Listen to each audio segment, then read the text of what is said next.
Levez les yeux. Notre Soleil, cette glorieuse fournaise vivifiante, est déjà en train de mourir. Dans 5 milliards d'années à peine, il gonflera, puis se ratatinera, telle une braise cosmique. Mais ce n'est que le début. Chaque étoile que vous voyez, chaque supernova flamboyante, chaque galaxie lointaine est engagée dans une marche inexorable vers l'oubli. Dans des milliards et des milliards d'années, la dernière naine rouge s'éteindra, ses flammes nucléaires enfin éteintes. L'univers plongera dans une obscurité inimaginable et suffocante. Plus de lumière, plus de chaleur, juste un vide infini, sans relief, plus froid que tout ce que vous pouvez concevoir. Ce n'est pas seulement la fin des étoiles, c'est la mort de la lumière elle-même. Notre univers, un lieu actuellement débordant d'énergie, deviendra un tombeau silencieux et gelé. Mais que se passerait-il si, des éons après que cette dernière braise se soit éteinte, après des échelles de temps qui font ressembler l'âge actuel du cosmos à un souffle fugace, quelque chose d'impossible commençait à s'agiter dans le froid absolu? Et si, dans un univers mort depuis plus longtemps qu'il n'a jamais été vivant, la trame même de la réalité enflammait d'une manière ou d'une autre les dernières étoiles, les plus désespérées et les plus terrifiantes de l'univers? L'univers a commencé avec fracas, certes, mais il a rapidement orchestré une ouverture grandiose et fulgurante. Pendant des milliards d'années, des nuages de gaz cosmiques se sont effondrés, ont pris feu et ont jailli dans un hurlement. Ce furent les premières étoiles, des titans colossaux qui vivaient vite et mouraient jeunes, explosant en supernovas qui ont ensemencé le cosmos des éléments lourds de la vie. Ce furent le premier acte furieux de l'univers, un début spectaculaire et violent. Puis vint la séquence principale, la performance glorieuse et durable qui a défini notre époque cosmique. Des milliards et des milliards de soleils, comme le nôtre, se sont installés dans un rythme nucléaire régulier. Ils ont fusionné l'hydrogène en hélium, brûlant d'une lumière stable et prévisible pendant des milliards d'années. Ce sont les étoiles qui peignent notre ciel nocturne, les phares cosmiques qui forgent les planètes et abritent la vie. Nous sommes à l'âge d'or, l'acte central vibrant du drame stellaire de l'univers. Mais même l'or se ternit, même les artistes les plus stoïques doivent quitter la scène. Les étoiles massives, ces gladiateurs cosmiques, se déchirent en supernovas cataclysmiques, laissant derrière elles les singularités écrasantes des trous noirs ou les noyaux hyperdenses des étoiles à neutrons. Ce ne sont plus des étoiles, ce sont des cicatrices gravitationnelles, des spectres silencieux et dévorants qui persisteront pendant des éons, s'évaporant lentement, imperceptiblement. Et notre Soleil, il est voué à un destin plus calme, mais tout aussi fatal. Il se débarrassera de ses couches externes pour devenir une naine blanche, une cendre chaude et dense, une braise cosmique refroidissant lentement et douloureusement. Imaginez un feu de camp mourant, ses dernières étincelles s'éteignant au fil des jours. Étirez maintenant cela sur des quadrillions d'années. Ce sont les mausolées de lumière de l'univers, qui rétrécissent, s'obscurcissent, devenant les fantômes de leur gloire passée. Mais les véritables piliers, les ultimes procrastinateurs de la mort, sont les naines rouges. Ces minuscules étoiles faibles sirotent leur carburant avec une lenteur si atroce que leur durée de vie s'étend sur des milliards d'années. Notre Soleil sera un cadavre gelé pendant des éons, avant même que la plus vieille naine rouge ne commence à faiblir. Ce sont les dernières bougies tenaces de l'univers, vacillant dans une obscurité toujours plus profonde. Pourtant, même elles sont limitées. Finalement, inévitablement, la dernière et la plus ancienne naine rouge épuisera son carburant, sa lumière s'éteignant, non pas avec un fracas, mais dans un soupir presque imperceptible. Et alors, l'univers tombera véritablement dans le silence. Le dernier four nucléaire sera froid. Le dernier photon d'une étoile vivante aura traversé le vide. Il ne restera qu'une dispersion de vestiges sombres et denses, trous noirs, étoiles à neutrons et enveloppes glaciales de naines blanches et brunes, dérivant dans une nuit cosmique qui s'étend au-delà de l'entendement. Une ère de ténèbres absolues s'installe, un vide si profond que le concept même de lumière deviendra un souvenir ancien et oublié. Nous y voilà. La scène cosmique est sombre. L'acte final de l'embrasement stellaire s'est produit. L'univers, autrefois une symphonie de lumière et de chaleur, est désormais une étendue silencieuse et d'un froid inimaginable. La matière, autrefois organisée en soleils ardents, est désormais dispersée sous forme de vestiges inertes et gelés. Les trous noirs s'évaporent lentement, les étoiles à neutrons se refroidissent et les naines blanches ne sont plus que cendres cosmiques. La température dégringole vers le zéro absolu. Les gradients d'énergie, moteur même du changement, s'aplatissent pour former un calme uniforme et éternel. Comment quoi que ce soit, pourrait-il s'enflammer à nouveau dans un froid aussi profond et ultime? C'est là que l'univers révèle son secret le plus audacieux, un paradoxe si hallucinant qu'il bouleverse notre compréhension classique de la réalité, l'effet tunnel quantique. Imaginez une boule au pied d'une colline. Pour franchir la colline, il lui faut de l'énergie pour rouler et la franchir. C'est de la physique classique.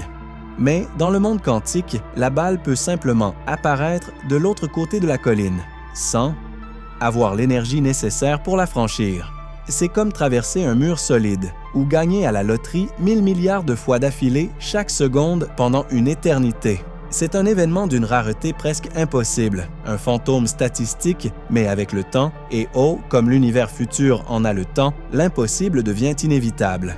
Dans ces naines blanches, froides et mortes, les noyaux atomiques, principalement de l'hélium et du carbone, sont enfermés dans un réseau cristallin, serré mais totalement inerte.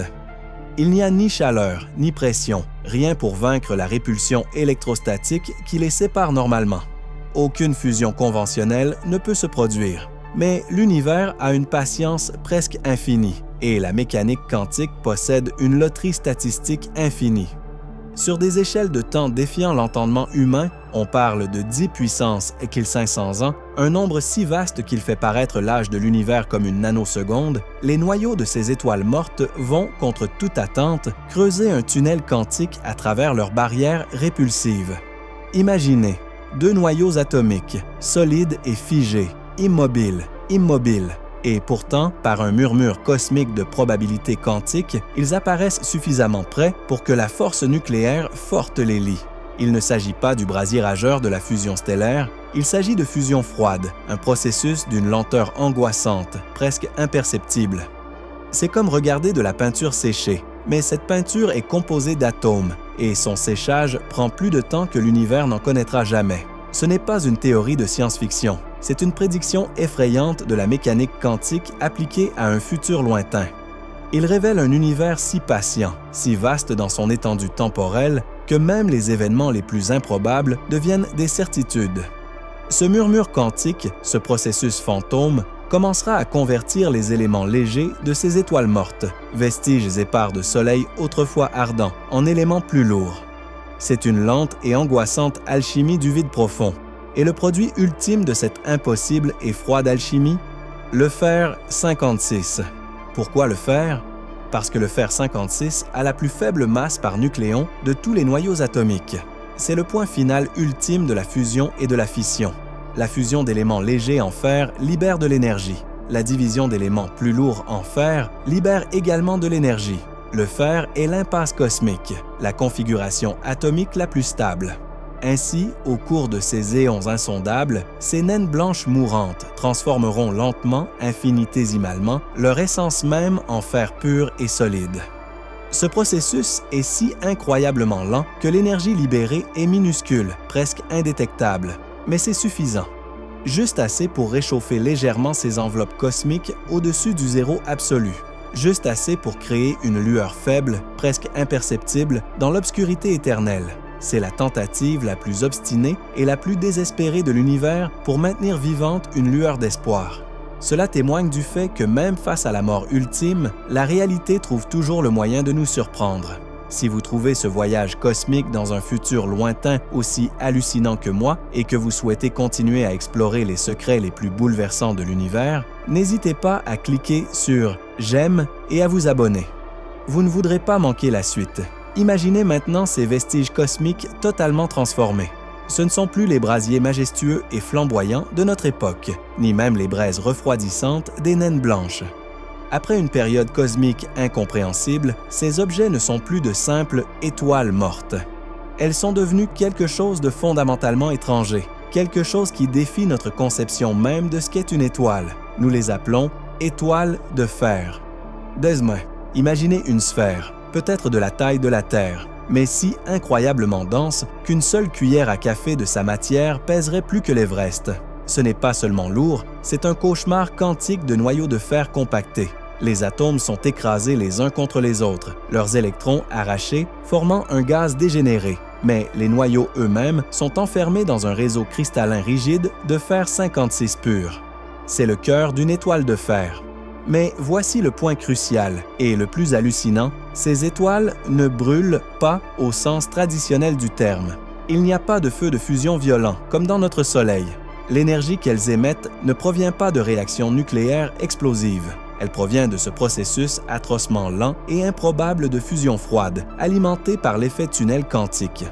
Les éléments légers restant dans leur noyau se convertissent toujours en fer 56, mais à un rythme si glacial que le temps géologique paraît fugace. La lueur qui en résulte est presque imperceptible. Considérez-la non pas comme un phare, mais comme un murmure lumineux fantôme. Si vous pouviez observer l'une de ces étoiles de fer, même à courte distance, elle n'apparaîtrait guère plus qu'une braise rouge-violet, légèrement chaude et incroyablement faible, se détachant sur l'obscurité absolue du vide. C'est le dernier souffle de luminosité de l'univers, un témoignage de la nature persistante, presque provocatrice, de la mécanique quantique. Leur existence est une déclaration profonde sur le destin ultime de la matière. Elle représente la configuration stable finale pour de nombreuses étoiles avant que l'univers ne succombe à sa mort thermique. Tout ce qui peut devenir du fer deviendra du fer. Ce sont les usines cosmiques ultimes, convertissant tous les noyaux légers disponibles en l'élément le plus stable, un processus qui se poursuit pendant des durées incompréhensibles. Et leur durée de vie? Préparez-vous. Alors que notre Soleil vit des milliards d'années et les naines rouges des milliers de milliards, les étoiles de fer sont censées persister pendant des durées qui rendent même ces chiffres ridiculement faibles. On parle de 10 puissance 1500 ans pour leur formation et potentiellement bien plus longtemps pour leur désintégration finale. Pour mettre les choses en perspective, si l'âge actuel de l'univers était d'1 seconde, la durée de vie d'une étoile de fer serait supérieure à l'histoire entière du cosmos, répétée un nombre inimaginable de fois. Elles sont les derniers îlots d'ordre de l'univers, les derniers avant-postes tenaces de matière organisés dans un cosmos qui, autrement, s'est dissous en une étendue figée et sans relief. Pendant une période plus longue que celle de l'expansion du Big Bang, ces sphères de fer denses, froides et brillantes seront les seules sources de lumière, les seuls processus actifs de changement dans un univers autrement mort et silencieux. Ce sont les coureurs d'endurance ultimes du cosmos, s'accrochant à l'existence grâce à une emprise mécanique quantique. Imaginez des civilisations, si tant est qu'il en soit, capables de survivre aussi longtemps, scrutant cet avenir d'une noirceur inouïe. Leur seule lumière viendrait de ces étoiles de fer, faibles et lointaines, souvenirs mélancoliques d'un univers autrefois étincelant de gloire. Ce ne sont pas de simples objets théoriques, elles sont l'expression ultime de la patience cosmique, l'ultime tentative désespérée de l'univers pour préserver sa structure avant que l'inévitable immobilité absolue ne s'abatte. Elles sont les derniers battements de cœur d'un cosmos agonisant, résonnant dans une nuit presque infinie. Même les braises les plus tenaces de l'univers doivent finir par s'éteindre. Les étoiles de fer, ces sphères incroyablement denses et faiblement lumineuses, représentent l'ultime résistance de l'univers face à l'immobilité absolue.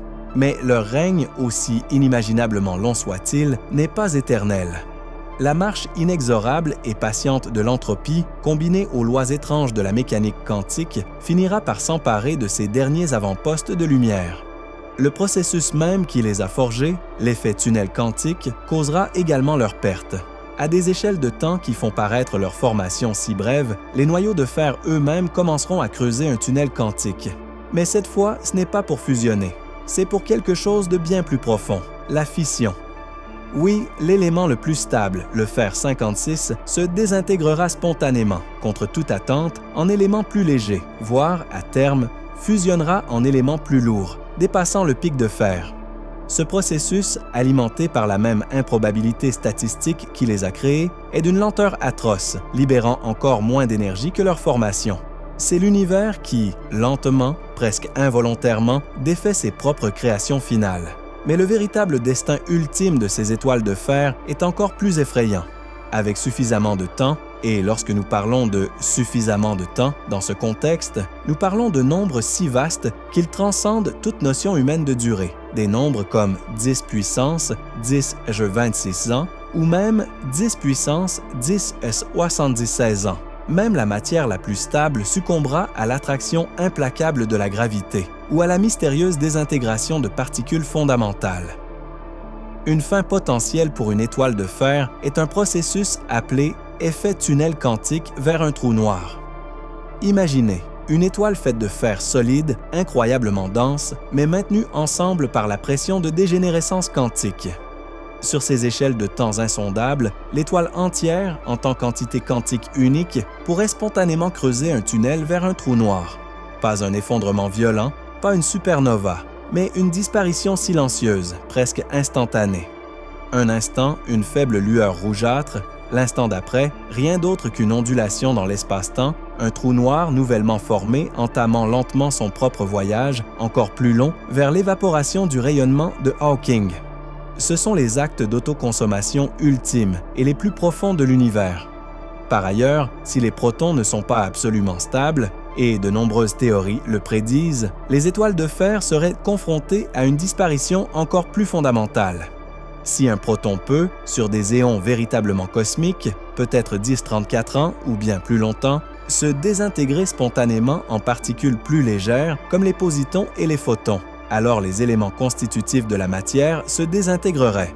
Imaginez une étoile qui ne brûle pas, ne s'effondre pas, mais se dissout simplement atome par atome, nucléon par nucléon, en une fine soupe informe de rayonnement et de particules fondamentales. L'étoile de fer s'évaporerait littéralement, sa masse se transformant en énergie fugace, se répandant dans le vide en expansion constante. Quel que soit le mécanisme exact, le résultat est le même, la cessation totale de toute matière organisée. Les derniers trous noirs finiront par s'évaporer, ne laissant derrière eux qu'un faible scintillement de rayonnement de Hawking. Les derniers protons se désintégreront. L'univers aura atteint une taille inimaginable, au point que chaque particule, chaque photon, sera si éloigné des autres que toute interaction deviendra impossible. Reste le calme ultime. Un univers d'un froid absolu et uniforme. Plus d'étoiles, plus de planètes, plus de trous noirs, plus de matière, plus de gradients énergétiques, plus d'informations. Juste un vide immense, vide et sans relief, dérivant éternellement vers le zéro absolu. C'est la mort thermique de l'univers, le rideau final, le triomphe ultime de l'entropie. C'est un état d'équilibre parfait et immuable, où rien ne peut arriver, rien ne peut exister et rien ne peut changer. La danse cosmique, qui a commencé par un fracas fulgurant et s'est poursuivie à travers les éons avec des étoiles flamboyantes et des mondes vivants, s'achève finalement dans un silence éternel et profond. L'univers, dans son intégralité, atteint enfin un état de paix ultime, irréversible et terrifiante. Nous avons parcouru l'épopée de l'univers, de sa naissance fulgurante à l'obscurité inimaginable et silencieuse de sa fin ultime. Nous avons vu des étoiles flamboyer et s'éteindre, observer le cosmos retenir une lueur désespérée pendant des échelles de temps qui brisent l'esprit pour finalement succomber à l'inévitable marche de l'entropie. L'histoire d'étoiles de fer n'est pas seulement une prédiction scientifique. C'est un poème profond et mélancolique sur la résilience et l'abandon ultime. Elle nous force à affronter la grandeur terrifiante du temps cosmique, le poids écrasant de l'infini. Notre propre existence, notre soleil glorieux, notre galaxie tout entière ne sont que des éclairs fugaces dans ce récit incompréhensible. Pourtant, en osant scruter cet avenir glaçant, en suivant les murmures quantiques qui défirent la mort classique, nous accomplissons l'un des actes les plus audacieux de l'humanité. Nous cherchons à comprendre la structure même de l'existence, même lorsqu'elle pointe vers une fin inimaginable. L'univers mourra, certes, mais sa mort est un spectacle d'une puissance si immense au ralenti qu'on dirait presque une autre forme de vie. Un processus cosmique se déroulant à des échelles différentes, faisant apparaître notre histoire entière comme une vibration microscopique. Et en contemplant cela, nous découvrons une beauté étrange et troublante. La beauté d'une réalité si vaste, si patiente, si totalement indifférente et pourtant si fondamentalement régie par des lois que nous pouvons, contre toute attente, commencer à déchiffrer. Dites-moi ce que vous avez aimé ou pas dans cette vidéo. Que pourriez-vous changer pour l'améliorer? Je lis chaque commentaire et répondrai à chaque suggestion.